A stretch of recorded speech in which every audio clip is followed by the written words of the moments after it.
تو میں وہ آگے واقعہ تو سنا دیتا ہوں. وہ طائف میں نا ہمارے استاذ تھے, وہ طائف جو مکہ مکرمہ کے قریبی شہر ہے نا سعودی عرب میں, وہاں کے قاضی ہیں, سعودی عرب کے جج ہیں, بوڑھے جج تھے. تو ہمارے استاذ نے ان سے پوچھا کہ حضرت آپ اتنے سالوں سے کیسز نمٹا رہے ہیں, تو کوئی بڑا ہی انوکھا واقعہ آپ کی زندگی میں آیا ہو تو بتائیے. اس کا ایکو اگر ختم کر دیں تو بہت اچھا ہوگا. کوئی انوکھا واقعہ آپ کی زندگی میں آیا ہو تو بتائیے. انہوں نے پھر بتایا, میری زندگی میں ایک عجیب واقعہ آیا کہ 4 عورتیں آئیں, جوان عورتیں, انہوں نے کیس کیا اپنے ہسبینڈ کے خلاف کہ ہمارا ہسبینڈ ہمارے قریب بہت زیادہ آتے ہیں, جس کی وجہ سے ہمیں ٹینشن ہونے لگی ہے. یعنی میاں بیوی کا جو ریلیشن ہوتا ہے نا, وہ ہم سے اتنا زیادہ قائم کرتے ہیں کہ اب ہمارے بس میں, ہماری برداشت سے باہر ہے, پابندی لگائی جائے اس کو. 4 بیگمات ہیں اور میاں صاحب نے چاروں کو اتنی ٹینشن دی ہوئی ہے کہ وہ بیویاں عدالت پہنچ گئی, برقعے میں پردے والی عورتیں تھیں, عدالت میں پہنچ گئی کہ بھائی اس کو بولو کہ اب یعنی نہیں آئیے. تو وہ قاضی صاحب کہتے ہیں میں حیران ہوا, یار کون ٹارزن کی اولاد ہے جو جس نے 4 بیویوں کو اتنی ٹینشن دی ہوئی ہے, تو کون ہے بھائی یہ ٹارزن؟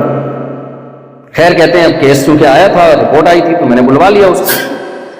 کہ میرا خیال یہ تھا کوئی ہوگا, اسپیڈ بریکر بنے ہوئے ہوں گے بڑے بڑے, یہ میں اپنا تبصرہ کر رہا ہوں, جو باڈی بلڈروں کے ہوتے ہیں وہ پٹھان قسم کے ایسے ایسے کر کے جو آ رہے ہوتے ہیں مسلس, تو وہ کوئی اس ٹائپ کا کوئی ہوگا بڑا پاورفل آدمی. جب میں دیکھا تو وہ ایک بابا ہے, لاٹھی ہاتھ میں اور کمر اس کی جھکی ہوئی, وہ آ رہا ہے کورٹ میں.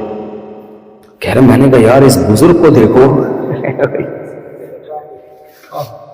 اور اس کے کام دیکھو. کہہ رہے ہیں میں نے کہا کہ بھئی کیس تو بعد میں ہوگا, میں بزرگ کو سائڈ پہ لے گیا, میں نے بولا کھاتا واتا کیا ہے, تو پہلے یہ بتا کھاتا کیا, پہلے اس کے علوم سے فائدہ اٹھایا جائے, کیس تو ہوتا رہے. اس بزرگ نے یہ بولا کہ میں صرف کھجور کھاتا ہوں, زیتون کا تیل ہے, اونٹنی کا دودھ ہے, بس اس 3 چیزوں پہ زندگی گزر رہی ہے. تو اگر وہ ٹیکنالوجی اور ڈاکٹروں کے مشورے سے چل رہا ہوتا ہے, ایکچولی ایک متوازن غذا کے لیے یہ بھی چاہیے, تو یہ بھی چاہیے, تو یہ بھی چاہیے, تو یہ حالات ہوتے. بھائی جدید خوراکیں کھا رہا تھا یا قدیم خوراکیں؟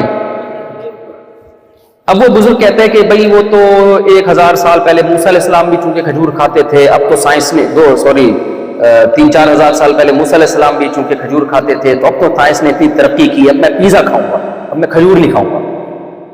یا اب وہ جو زیتون کا تیل ہے, وہ تو قرآن میں بھی اس کا تذکرہ ہے, موسیٰ علیہ السلام 3-4 ہزار سال پہلے موسیٰ کلیم اللہ نے بھی زیتون کا, اس میں بھی اس وقت زیتون کھایا جاتا تھا. تو اب چونکہ سائنس نے اتنی ترقی کی ہے, اب میں ڈاکٹروں کا تجویز کردہ آئل جو فلاں کمپنی نے بنایا ہے وہ میں کھاؤں, اور اونٹنی کا دودھ یہ پرانے زمانے کی پرانی باتیں, میں پیوں گا ڈبے کا دودھ جو ریکمنڈ کیا ہے مجھے سعودی عرب کے فلاں ڈاکٹر نے. تو آپ بتائیں اگر وہ یہ کر رہے ہوتے تو یہ رپورٹیں ہوتی؟ ارے بھائی بول لو نا یار, یہ رپورٹیں ہوتی؟ یہ رپورٹیں اس لیے نہیں تھی کہ انہوں نے بولا خوراک میں نیچر کو فالو کرنا ہے, جدت کو فالو نہیں کرنا. جدت ڈبہ ہے اور نیچر بھینس اور گائے کا تازہ دودھ ہے.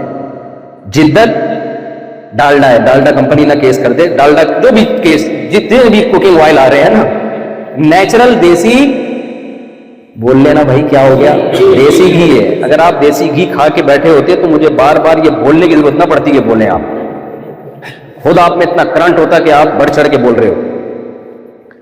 تو دیکھو میرا مقصد ان واقعات سے واقعات سنانا نہیں ہے, میرا مقصد یہ بتانا ہے کہ جیسے صحت کے معاملے میں نیچر سے انسان بغاوت کرے تو صحت مند نہیں رہ سکتا, تو جیسے مادی صحت میں اس طرح مینٹلی صحت جس کو ہم سکون اور اطمینان کہتے ہیں, اس میں بھی اگر فطرت سے بغاوت کرو گے تو کبھی بھی سکون نہیں ملے گا.